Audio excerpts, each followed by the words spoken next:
পিসির সাথে একবার দেখা করে আসি। আজ বহুদিন হলো পিসির বাড়ি যাইনি, খোঁজ খবরও সেরম নেওয়া হয় না। কলেজের চাপ এতটাই থাকে যে ইচ্ছা করলেও এখানে আসাটা অসম্ভব। তাই কলেজের কটা দিন ছুটি পেয়ে শেষমেশ আজ চলেই এলাম এখানে। উফ, কেন যে পিসি এত দূরে থাকে কি জানি। সেই কোন বিকেলে বাড়ি থেকে বেরিয়েছি, তারপর ট্রেন থেকে নেমে সেই হেঁটেই যাচ্ছি। কি জানি পিসি আবার কি ভাববে। এতকাল আসিনি, আজ হঠাৎ এই সন্ধেবেলায় গিয়ে হাজির হব।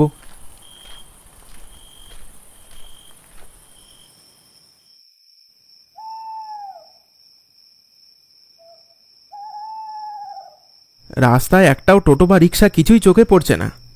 দূর, এখানে এসে ভুল করলাম মনে হচ্ছে। আদৌ কি কেউ এই গণ্ডগ্রামে বাস করে? একটাও মানুষ যে চোখে পড়ছে না।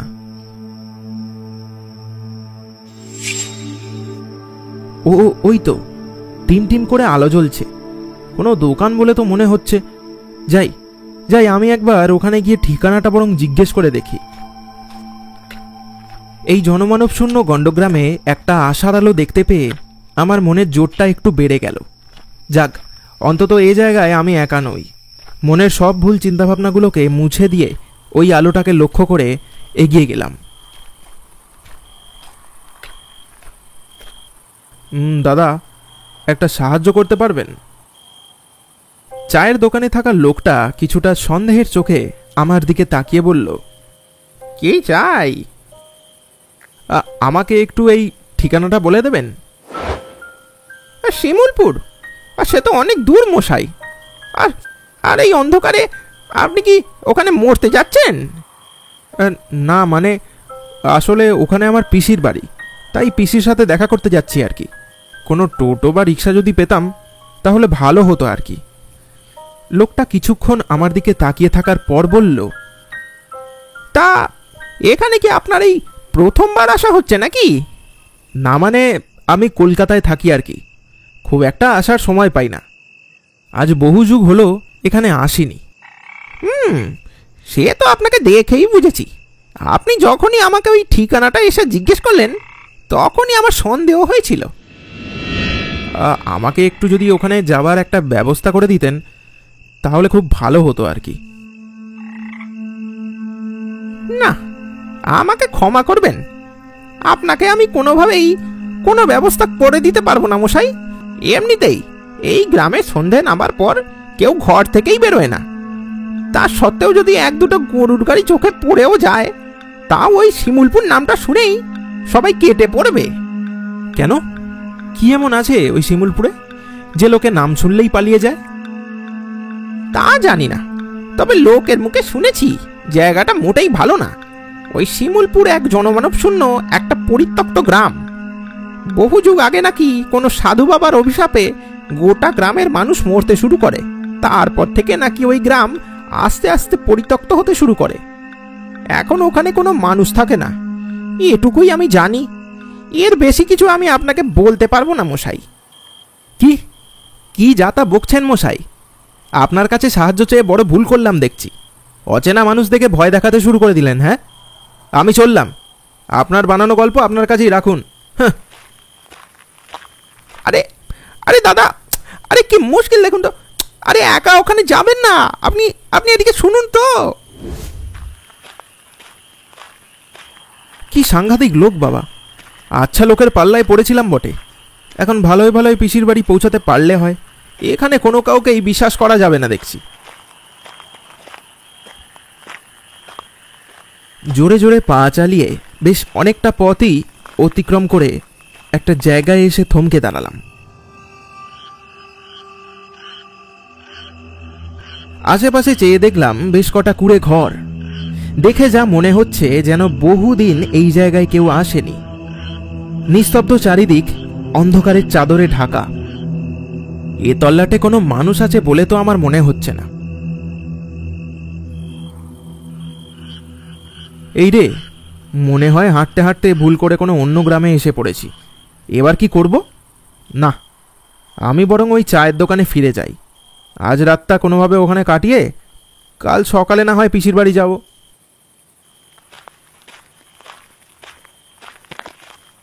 আমি হেঁটে ওই জায়গা থেকে চলে যাচ্ছিলামই, এমন সময় পিছন থেকে একটা লোক এসে আমার নাম ধরে আমাকে ডাক দিল। আরে আরে তো বিজয় না?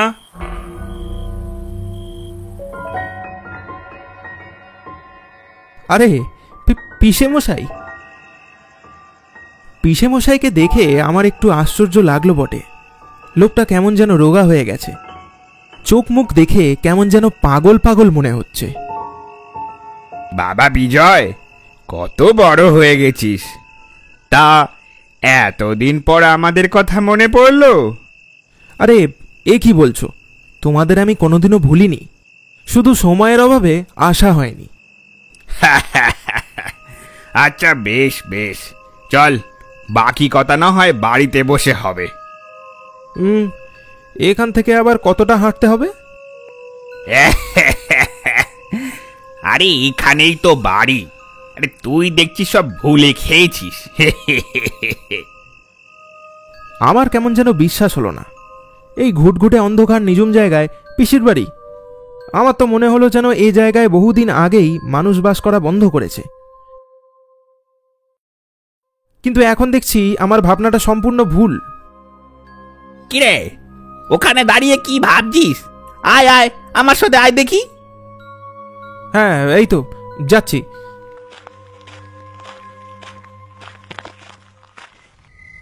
কি গা বলি, কোথায় গেলে? এই দেখো কে এসেছে। আরে যাচ্ছি গো, যাচ্ছি। পিসির দরজা খুলে আমাকে দেখে বললে, ও মা, এ কাকে নিয়ে এসেছ গো? বাবা বিজয়, কত বড় হয়ে গেছিস। আয় আয়, ভেতরে আয়। পিসি, ঝিমলি কই? ওকে তো দেখছি না। ও একটা ছোট কাজে ওই পাশের গ্রামে গেছে। ও তাই? আমি ভাবলাম ও বাড়িতেই থাকবে, ওর সাথে দেখা হয়ে যাবে। তা বলো, তোমরা কেমন আছো? আর কি বলি বাবা, ওই আছি আর কি। তা এতদিন পরে মনে পড়লো পিসির কথা? পিসি, আমি জানি তোমরা আমার ওপর এখনো অভিমান করে আছো, কিন্তু কি করব বলো? মা বাবা যে কোনো রকম সম্পর্কই রাখতে দেয়নি তোমাদের সাথে। ছোটবেলায় যতবার এখানে আসার কথা বলতাম, মা ততবারই আমাকে বকা দিয়ে চুপ করিয়ে দিত, আর বলতো তোমাদের বাড়ির পরিবেশ নাকি একদমই ভালো না, তোমাদের পরিবারে নাকি সবসময় ঝগড়া অশান্তি লেগেই থাকে। বৌদি আমাদের নামে এরম বলতো? হ্যাঁ, আর তাই তো তোমাদের জন্য টানটাও কমে গেছিল। আজ থেকে 6 বছর আগে মা আর বাবা দুজনেই একটা অ্যাক্সিডেন্টে মারা যায়। তারপর থেকে আমি একা একাই আমার পড়াশোনাটা শেষ করে কলেজে ভর্তি হলাম। কিন্তু বেশ কদিন ধরেই কেন জানি না তোমাদের কথা খুব মনে পড়ছিল, তাই কলেজের কটা দিন ছুটি পেয়েই তোমাদের কাছে ছুটে এলাম। কিন্তু এসে দেখছি এখানে সব কিছু কেমন যেন বদলে গেছে। লক্ষ্য করলাম পিসি আর পিসেমশাই দুজনেই মুখ ভার করে আমার দিকে চেয়ে আছে। বিজয়, দাদা বৌদি মারা গেছে, সেই খবরটুকু দিলি না আমাদের? না পিসেমশাই, আসলে উফ, থামো তো তুমি। ছেলেটাকে এত বকিও না, বেচারা একদম একা হয়ে পড়েছে। এরপরে ওকে প্রশ্ন করতে ইচ্ছে করছে তোমার? তোমার জন্য তো হয়েছে, ওরা না হয় খোঁজ খবর রাখতো না। তোমাকে কতবার করে বলেছিলাম। এখন কেমন লাগছে নিজের দাদা বৌদির কথা ছেলেটার মুখ থেকে শুনতে হচ্ছে? তার মানে কি বলছো তুমি? সব দোষ কি এখন আমার? তোমার দাদা বৌদি তো চাইলে আমাদের খবর নিতে পারতো। আমরা মরে গেছি না বেঁচে আছি? এই দেখো, এখন তোমরা আবার নিজেদের মধ্যে শুধুই ঝগড়া শুরু করলে। বাবা বিজয়, তুই কিন্তু মনে করিস না বাবা, তোর পিসে মশাই বরাবরই ওই রকম। এখন তুই যা, হাত পা ধুয়ে নে, অনেক দখল গেছে তোর শরীরে। আর কেটে শুয়ে পর, আমারও শরীরটা কেমন যেন ভালো লাগছে না। এই দেখো, তোমার আবার কি হলো? কি মুশকিল বলো তো? এই ওকে তো না বাবা, একটু যা হাত পা ধুয়ে আয়, আমি খাবার দিচ্ছি, খেয়ে শুয়ে পড়।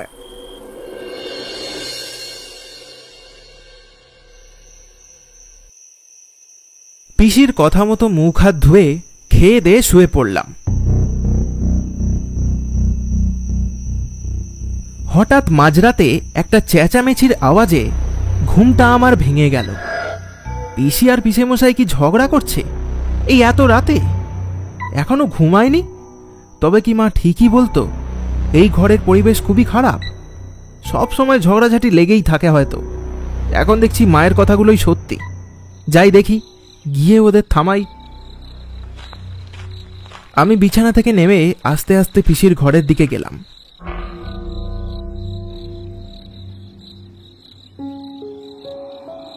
দরজার সামনে গিয়ে যা দেখলাম সেটার জন্য আমি মোটেই প্রস্তুত ছিলাম না।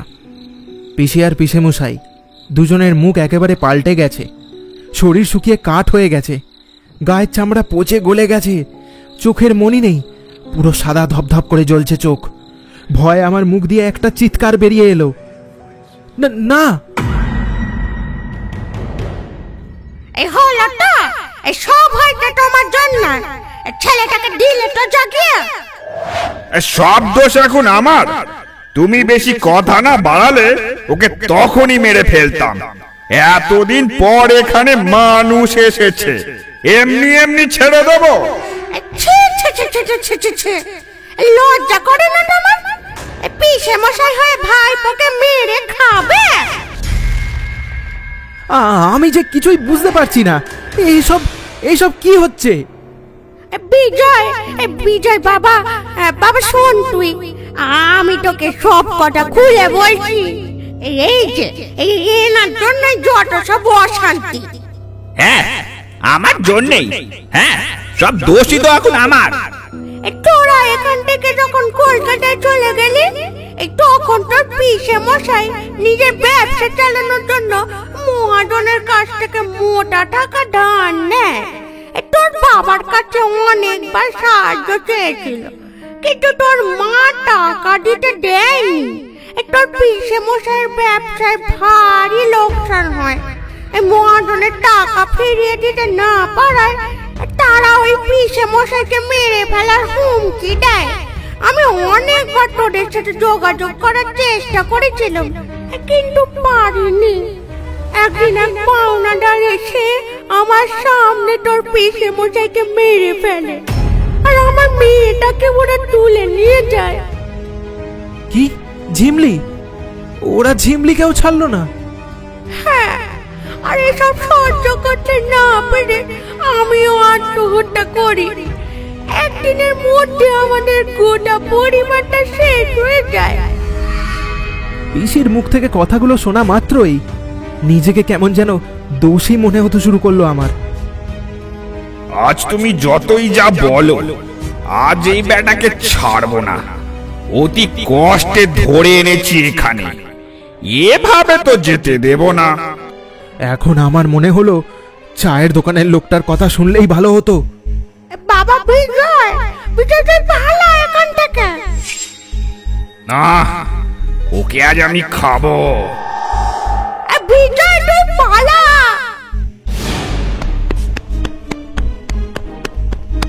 কি করব, কোথায় পালাবো কিচ্ছু বুঝতে পারলাম না। চোখ বন্ধ করে দৌড়ে বেরোলাম ঘর থেকে। তারপর এক নিঃশ্বাসে ছুটতে থাকলাম। কোথায় যাচ্ছি কিচ্ছু জানি না। তখনও পিসে মশাইয়ের চিৎকার পিছন থেকে ভেসে আসছে। এই বেটা দাঁড়া, দাঁড়া, আমি আসছি।